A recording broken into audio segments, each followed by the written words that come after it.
Hi, I'm Jim Fisher. I'm the Vice Dean at the school, and I'm also a teacher, and I teach leadership in many of the programs. Now, when I teach leadership, it's one of those topics that everyone is interested in. Everyone thinks leadership course is going to be lots of fun, it's going to be lots of interest. I always get everybody sort of sitting at the edge of their chair when we start.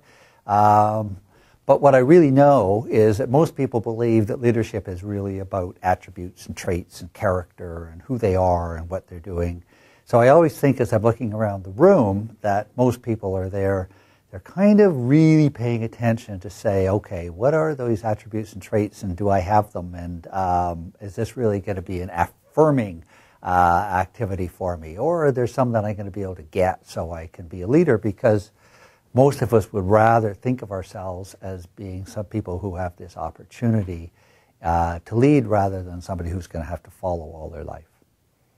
In fact, that's a poor idea about leadership anyway, that it's not really about attributes and traits. It's a decent idea to try and be one, but trying to bring it down to a few attributes and traits isn't a very useful idea. And it's part of what we think about in leadership is the great person theory. You have to somehow be a great person if you're going to lead.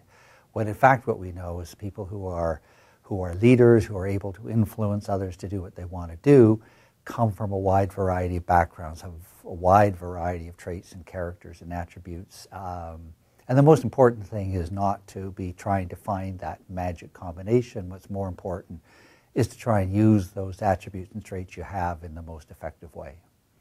So for many years, I've actually been much more interested in the mechanics of leadership.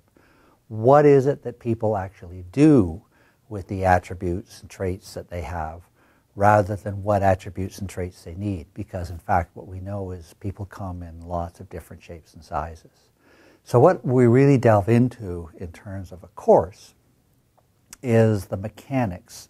What are the things that people do that influence other people to follow them?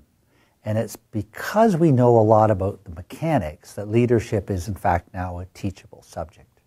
It is, in fact, it's the most modern of the subjects that are taught in business school. 20 years ago, nobody did teach it, because if it's just about attributes, what could you teach? But what we now believe is that we understand the mechanisms and the mechanics and what it is that people who are able to influence others actually do that creates this force that compels other people to act in a way which this person that we call leader is doing. And of course that's a much more optimistic and productive view of the whole topic anyway, because what it does is it leads us right to this idea that leadership is not just something that happens at the top of an organization or just a few people do it, but it actually leads us to this idea which is prevalent in the most successful organizations, this idea of leadership as being a distributed thing. So we're looking at distributed leadership.